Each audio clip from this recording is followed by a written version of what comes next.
ഉംറ തീർത്ഥാടകരും ഹാജിമാരും എത്തിയതോടെ ഹറമിലെ തിരക്ക് വർദ്ധിച്ചു. ഹജ്ജ് തീർത്ഥാടകർ വിടവാങ്ങൽ തവാഫ് പൂർത്തിയാക്കാൻ ഹറമിലെത്തുന്നുണ്ട്. അസീസിയിൽ നിന്ന് ഹറമിലേക്കുള്ള ബസ് സർവീസ് പുനരാരംഭിച്ചു. മദീന വഴി എത്തിയ ഇന്ത്യൻ ഹാജിമാർ നാളെ മുതൽ നാട്ടിലേക്ക് മടങ്ങും. ഇന്നു മുതൽ നുസുക്ക് വഴി ആഭ്യന്തര തീർത്ഥാടകർക്കും ഉംറ അനുവദിച്ചു. വിദേശത്തു നിന്നും ഉംറ തീർത്ഥാടകർ എത്തിയതോടെ ഹറമിൽ വൻ തിരക്കാണ് അനുഭവപ്പെടുന്നത്.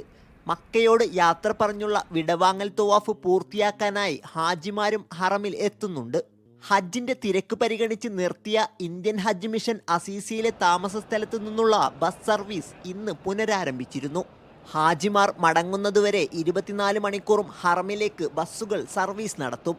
ഇന്ത്യയിൽ നിന്നുള്ള ആദ്യ സംഘം ഹാജിമാർ നാളെ പുലർച്ചെ നാട്ടിലേക്ക് തിരിക്കും. ശ്രീനഗർ, ഹൈദരാബാദ്, ലക്നൗ എന്നിവിടങ്ങളിൽ നിന്നുള്ള ഹാജിമാരാണ് ആദ്യ ദിനം യാത്രയാവുക. മദീന വഴിയെത്തിയ ഹാജിമാരാണ് ജിദ്ദ വഴി നാട്ടിലേക്ക് മടങ്ങുന്നത്.